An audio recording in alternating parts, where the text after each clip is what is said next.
So ayan na nga guys, no, siguro nabasa nyo naman lahat ng kita ng video na to at sa previous video na in-upload ko ay mapupunta sa mga nasalanta ng Typhoon Odette. Ito na muna yung i-upload ko, mga raw videos kung ano nangyari after ng bagyo, anong nangyari sa Ongart House. Masaya to, mapipil nyo kung gaano kami ka-resilient dito. So, let's go. Clearing.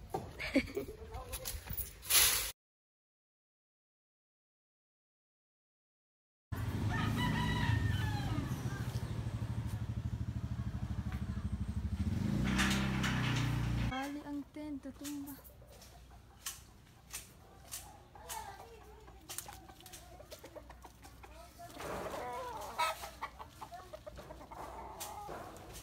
Kabid siya, oh. Grabe.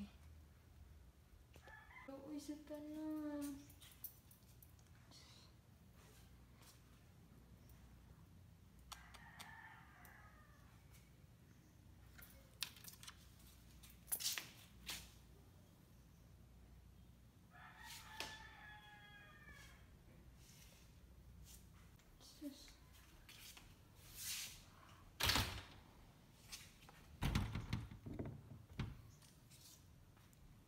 At ay damage so far except ani ang window.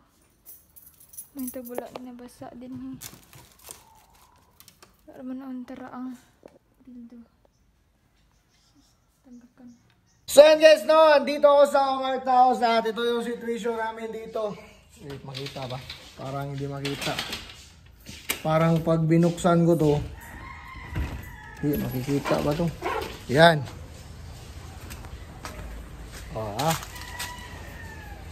So, yan o. Ito yung puno. Yung ring ko, oblong na. Yan yung ring ko.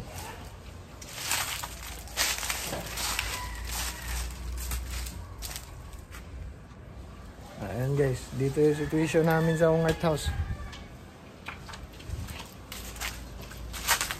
Yung si Buljak eh. Main ka na Buljak. Pakainin pa ito natin guys. Kasi may natira pang pagkain dito. Yan. Wait.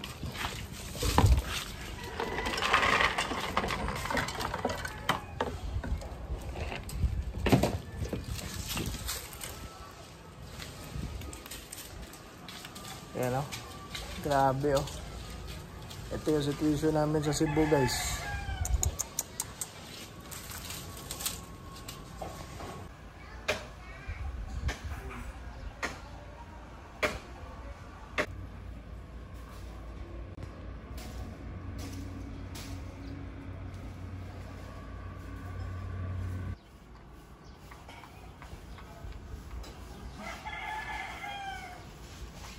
Hindi pinutol yan guys, naputol lang yan dahil sa bagyo.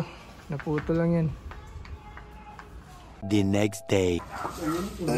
So ayun na nga guys, no. Nandito yung tropa ko. Ayan o. Pinatayo namin yung ring. May sinot lang ako na content. Nag-shooting sila dito guys. Pangilan na yan? Pangatlo na. Pangatlo na. Shooting sila guys, ito yung bustaw. Ilan pusta pre? Piso lang. Oh, piso. Ito yung MVP namin oh. Ay, Wala na. Lalo na to, putang inang. Wala na ni.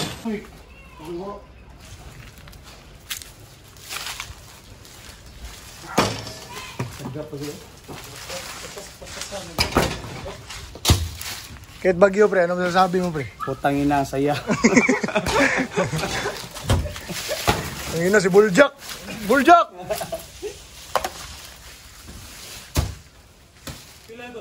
Dosa. Ay, gago!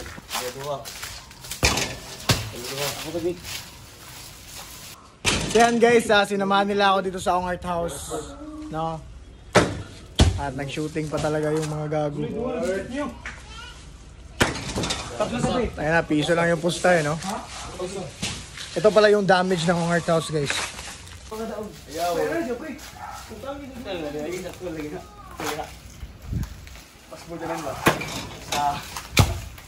The next day. Yan mga ungart, kumuha ako ng mga professional tree cutter. At yan yung team leader natin, si Junel. Hi, Nel! Nel! Hi ba? Hi guys. Tapos ito yung mga membro niya. Yan si may vice leader yan. Ayan. Hi mga ungart. Kilid lang pre, Dori. Si Buljak, wala pang kain. So papakainin natin ng mangga.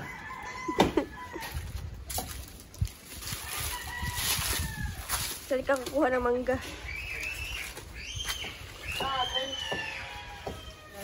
Nakita tayo ng mangga. Si Buljak, papakainin natin. Ano yung buljak eh. Buljak, Buljak. Yung usa ka mata, okay pa. Wala na, katarap na. Hindi ba? Mamaya, nagputol.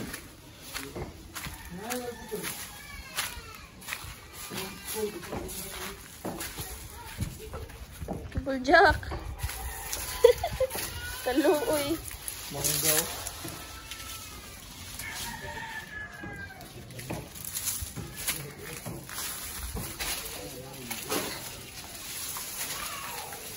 Ayan guys.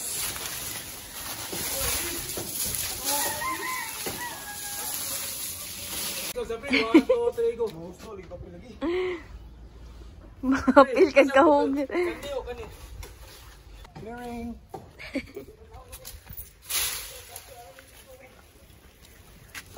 Wow, laki na ng muscles mo ah. Of course. Kaya na mo ulit. So binuhat mo pati yan? Yeah. Ito. Hindi.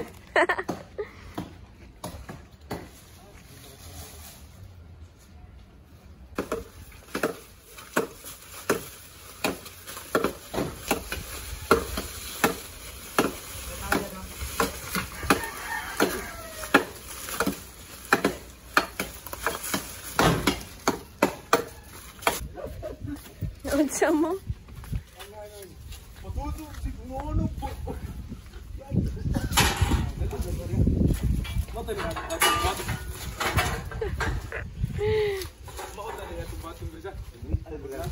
So ayun na nga guys, no? Nakikita nyo sa mga videos natin, mga raw pa kasi until now, our resources are very limited pa. Sa place namin, like sa Ungart House, kung saan kami nag-edit, kung saan kami nag-work, kung saan nagaganap yung mga daily routine namin. Wala pang electricity doon, wala pang wifi, wala pang internet connection, wala pang signal, wala pa ring water. So ngayon, nasa condo pa rin ako, andito pa kami lahat. Kumbaga, ito na yung ginawa namin na evacuation place kasi wala. Kung naririnig nyo yung ingay na yan, no?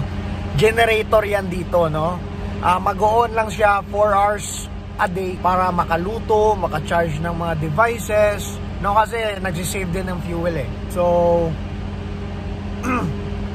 gusto ko palang magpasalamat dahil nakalikom tayo ng 102,268 stars ba yun? Or equivalent to mga 52,000 pesos in just 3 hours of live streaming. Sisiguraduhin ko na makakarating talaga yon sa mga nasalanta ng bagyo. Now, nandito na ako sa sasakyan ko kasi magka-canvas na ako kung saan tayo makakabili ng mga relief goods na mariripak natin.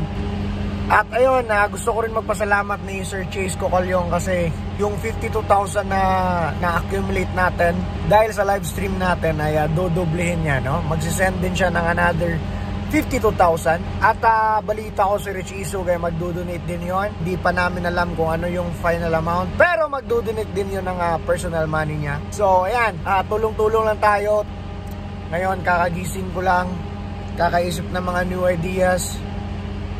For now kasi mga ungart, hindi ko pa talaga trip na mag-shoot ng mga makukulit na content kasi I'm focusing sa recovery natin dito sa Cebu. And may balak rin akong pumunta ng Bohol kasi balita ko doon mas na-wipe out sila ron kaysa sa Cebu. So in God's time sana papupuntahin ako ni Lord doon ASAP, no? Pero unahin ko muna dito sa Cebu. At ngayon, no, maulan na naman. Naawa ko doon sa mga nasirang bahay, mga walang roofing na. Paano na lang yung ano nila ngayon? May mga natira kasi, kaso yung roofing nila nawala na. So ngayon, paano na lang yung hindi pa nakabili ng roofing nila? Tapos umulan na. So yun na guys, no, dito ko muna tatapusin yung vlog. Tulungan lang tayo mga Bisaya, bangon tayo, nagtatagalog ako kasi para makarating nila sa Luzon kung ano na yung sitwasyon natin dito. Baka may mag-abot ng tulong na rin para sa atin dito sa mga kabisayaan, no? So yan mga ungart, please do your part there para makatulong. Kasi tayo din naman magtutulungan eh. First time to, ganito kalakas yung bagyo, grabe ka Odette. At ngayon, pagpasensyahan nyo na yung mga videos ko ngayon kasi mga raw pa yan. Si JR, yung editor ko, hindi ko pa nakokontak for almost 2 weeks now kasi yung bahay din nila sa south part ng Cebu na wipe out din.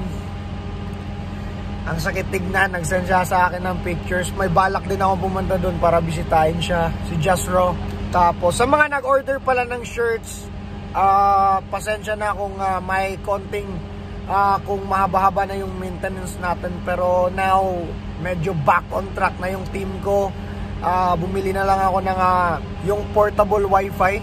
Bumili na lang ako noon para meron kaming connection dito kasi grabe, ang hirap pa talaga, limited pa talaga yung internet connection. Kumbaga may certain area na malakas pero majority mahinat talaga eh. Marami talaga salamat sa suporta nyo. Hindi ko in-expect yung mga stars na binigay nyo. At salamat na rin ni Panday Mechanic kasi nag-contribute din siya, nag-livestream siya. Tapos binigay niya sa atin lahat ng stars na nalikom niya. Marami tayong matutulungan dito. Hindi pa to dito magtatapos. Stream nyo lang mga videos ko. Kasi lahat ng revenues dito sa video na ito at sa previous video, ibibigay natin sa mga nasalanta. Okay? Thank you so much mga ungart. Bangon ta, Kabisayan. Okay?